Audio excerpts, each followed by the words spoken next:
What's up, guys? How's it going? It is Matt here. So today we're going to be talking about how to fit a gun to your hand. All right. So I've covered a little bit of this in various videos, but I've never actually done a full dedicated video to this. Now, over the years, I've gotten comments. People ask me, "What is a the perfect gun to carry?" Or what do they say? What's the best carry gun? That's a common one. I get that comment a lot. And when I worked at the gun shop, I used to work at Central Connecticut Arms. It was the same type of deal. A lot of people were going in there looking for the perfect carry gun, and then they looked at YouTube videos and everyone says, "Oh, you got to get this gun because it's perfect," and then they get there to the shop and they feel like, "Wow, this doesn't feel very comfortable to me."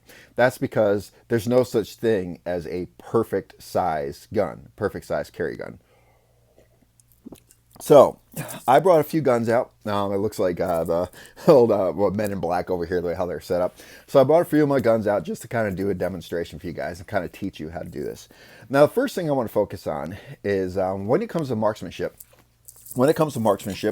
When you're pulling the trigger, all right, you want to be able to pull the trigger straight back to the rear, all right, like pulling it straight back to your nose like this.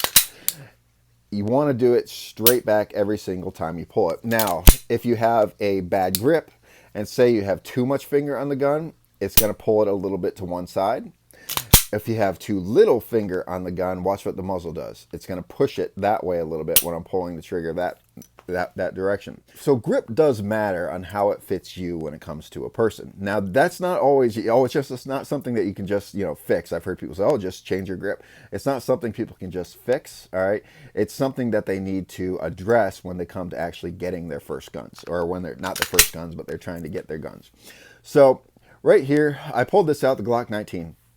Because if you go online and you look up what's the best carry gun in the world, or what's the most popular, or something somewhere along those lines, you're probably going to see this a lot. You're going to see a lot when it comes to the Glock 19.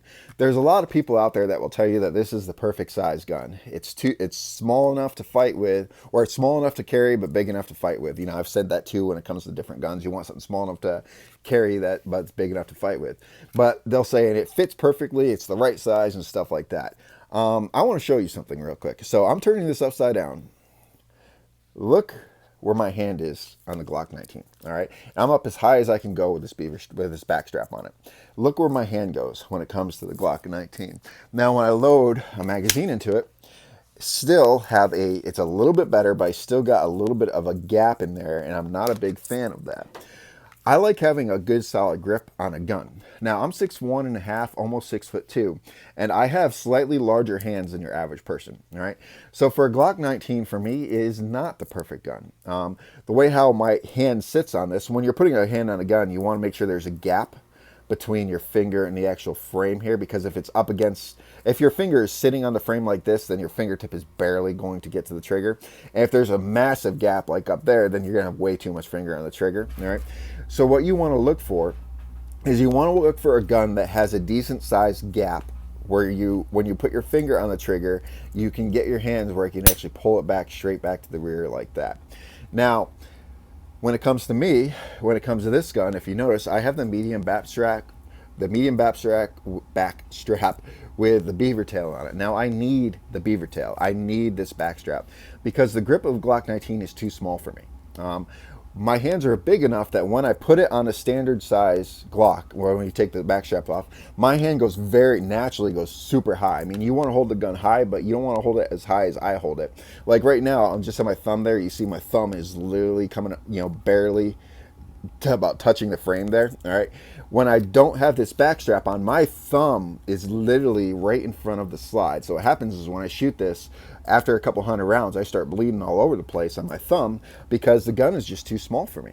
So I have to have a medium back strap on it. Now, when it comes to a full-size gun like this is the Glock 17, the grip is slightly different. All right, I still have to put the medium back strap on there so I don't get too high in it because I will get the bite.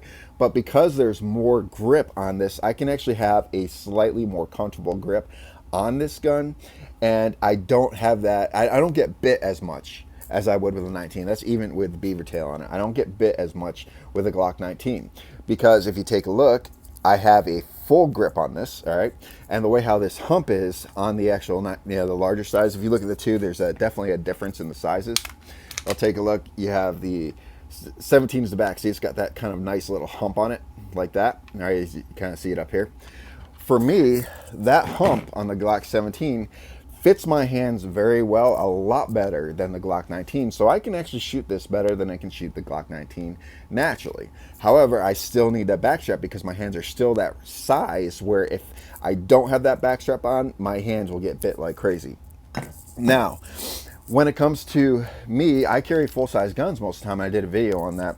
And one of the main reasons behind it is not just the fact that I like carrying a full-size gun, but it's also the fact that the size of my hands fits a heck of a lot better on a full-size gun. Now, we're going to look at this one. This is a 1911. So this is probably my best shooter that I have. 1911 one, obviously they have great triggers and whatnot. They're a thinner gun, all right? They are a thinner gun than it comes to a Glock or anything like that. But the way how the grip is designed, the thickness of it, I see how thick it is a little bit thick. When I put my hands on it, okay, as thin as it is, I still have it sits on my hands the right place. So we'll put the magazine in here to show you. It fits in my hands where it needs to go. The way how the actual grip is itself, the way how it comes flat down here, it fits the bottom of my hand well. So when I'm in this gun, I shoot this great. I have like the perfect size gap, and I adjusted the trigger. There's an over travel thing here. I adjusted the trigger so I fit my finger right where I need it to go onto the actual gun. But because of that, my grip is dead on. So when I pull the trigger of this one, okay, when I pull the trigger of this one, it doesn't move. Okay, it doesn't move. It goes straight back to the rear. I like that in the gun. That allows me to be more accurate of a shot because I have the good solid grip on it. Like I said, I have that gap that I need, and it actually fits my hand very well. So when I squeeze down on it, I'm not going too high, and I'm not, you know, my pinkies aren't hanging in the wind. So I have a good solid grip on this gun. My personal preferred carry firearm. Is my 92X. This is a Beretta. This is a 92X. Okay, this one is cleared. All right. Now, what do you notice about this? If you know anything about the 92X, you'll notice something about the grip. The 92X is what's people love about the 92X is they like the features, but they love the grip. They took kind of almost like a 1911 grip and they put it on this gun. But they made the grip thinner than your average Beretta. The problem that I have with that, when I have a standard Beretta, the grip is perfect for my hand. It's the fatness of it, the way how it sits in my hand. It is absolutely perfect in my hand. When I have nothing but the Vertex grip on there, my hand doesn't sit on the trigger where I need it to be, and you need to have the right leverage on a double action trigger so you don't have an issue. So like when I pull the trigger with a double action, all right, right now, see, is not moving anywhere, all right? That's because I have the full-size grip attachment on it. So this pretty much makes it almost like the standard Beretta grip. And because of that, like I said, my gun doesn't move when I have that long double action trigger and I need to pull it back to the rear. All right. Now that comes down to, like I said, it comes to my grip on this gun. This right here is pretty much the absolute perfect fit for me. So if I were to do a video, what is a perfect carry gun for me? This would be that answer right here, the way how it fits. Because of the way how that fits and the features on this, I shoot this thing great. I mean, almost as good as my 1911. Almost as good as my 1911, if not a little bit better than my 1911.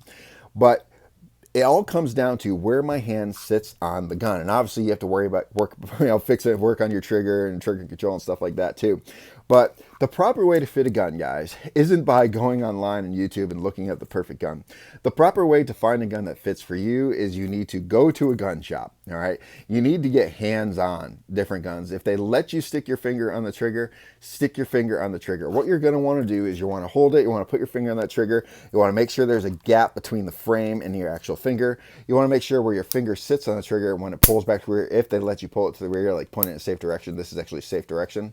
When we pull it back to here, you look at the movement of the gun. If you hold it naturally in your hand and you start pulling the trigger, it starts going this way or starts going this way or something like that, there's a good chance it doesn't fit you very well. So you need to find something within that frame, within that gap, that allows your finger to move properly on the gun, just like that, all right? So anyway, I hope this helps for the people out there that they're struggling finding a good size gun for them. So if you like this video, guys, like, share, subscribe, tell your friends about me. And remember, guys, it's our responsibility to take care of each other and protect each other. Peace.